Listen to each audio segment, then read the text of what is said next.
Hello, Bacho. Let's read the given question. The question says, consider the following statements and select the incorrect statements. So, first statement हमें given है, water expands on heating between 0 degree Celsius and 4 degree Celsius. Statement 2 given है, the density of water is minimum at 4 degree Celsius.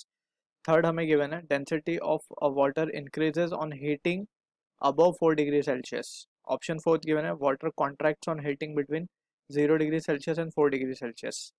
So, option A given है first and second statement only. Option 2 given है, B given है third and fourth only. Option C given है 1 2 and 3. Option D given है 1 2 3 4. सो हमें पता करना है कि कौन सा स्टेटमेंट जो है वो इनकरेक्ट है. सो इससे पहले we need to understand about the behaviour of water. ठीक है.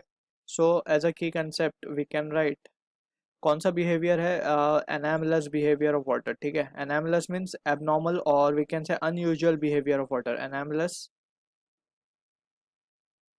Behaviour of water. So basically water का जो बिहेवियर है, सबसे पहले हम एक नॉर्मल लिक्विड की बात करते हैं. सो लिक्विड में बेसिकली होता क्या है, if we raise the temperature, ठीक है, अगर हम उसका टेम्परेचर बढ़ाते हैं तो डेंसिटी कम हो जाती है and we can say volume increases. और वी कैन इन शॉर्ट हम क्या कह सकते हैं, जब टेम्परेचर बढ़ता है तो लिक्विड जो है एक्सपांड होता है. ठीक है. एंड वी कैन से वाइसा वर्सा, जब टेम्परेचर रिड्यूस होगा तो डेंसिटी बढ़ेगी. ठीक है. और डेंसिटी बढ़ेगी तो वॉल्यूम कम हो जाएगा. ठीक है ना. और we can say the liquid will contract. ठीक है. So this is the normal behaviour of any liquid. ठीक. अब अगर हम बात करें स्पेसिफिक वाटर की, तो वाटर भी ये फिनोमिना शो करता है, लेकिन 4 डिग्री सेल्सियस तक ही. जैसे for example let's say we have water at 25 degree Celsius room temperature पे हमने वाटर मान लिया. ठीक है. अब उसको हम क्या कर रहे हैं, उसको हम कूल कर रहे हैं. सो वो कॉन्ट्रैक्ट हो रहा है, लेकिन it will contract up to 4 degree Celsius. So 4 degree Celsius तक ही वो कॉन्ट्रैक्ट होगा, उसके बाद it will start expanding. So that is what the unusual behaviour of water is, जिसे हम एनामलस बिहेवियर कहते हैं. ठीक है. सो 4 डिग्री सेल्सियस के बाद इट विल स्टार्ट टू, अगर हम फर्दर टेम्परेचर को रिड्यूस करेंगे, ठीक है, सो क्या होगा, इट विल एक्सपैंड. एक्सपैंड होगा तो दैट मीन्स वॉल्यूम क्या होना हो जाएगी, उसकी बढ़ जाएगी. ठीक है. So from this we can say, और हमें एक चीज़ और याद रखनी है, एट 4 डिग्री सेल्सियस जो डेंसिटी होती है, that is density of water is maximum.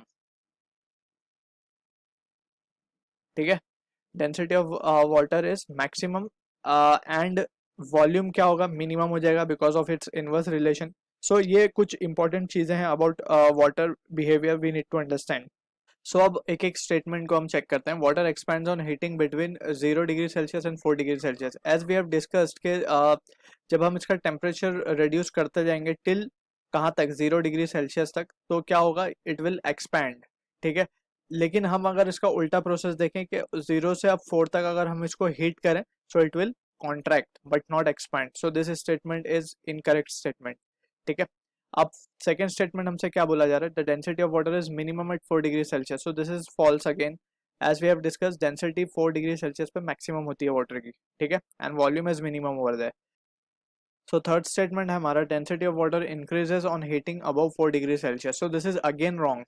क्यों? क्योंकि अब हमें पता है कि 4 डिग्री के ऊपर water will behave as if it is of some other liquid. ठीक है ना. सम अदर लिक्विड में क्या होता है, जब हम उसे हीट करते हैं तो वो एक्सपैंड होता है. दैट मीन्स उसकी डेंसिटी कम होनी चाहिए. ठीक है. एंड वॉल्यूम क्या होना चाहिए, उसका वॉल्यूम बढ़ना चाहिए. ठीक. सो ये स्टेटमेंट में बोला जा रहा है density increase. So this is wrong. अब फोर्थ स्टेटमेंट फर्स्ट का रिवर्स है, so it has to be true. So अगर हम ऑप्शन देखें, सो 3 हमसे पूछा गया है कि सेलेक्ट इनकरेक्ट स्टेटमेंट, तो 1 2 3 आर इनकरेक्ट. सो हमारा option C is the answer to the given question. I hope you understood the solution. All the best.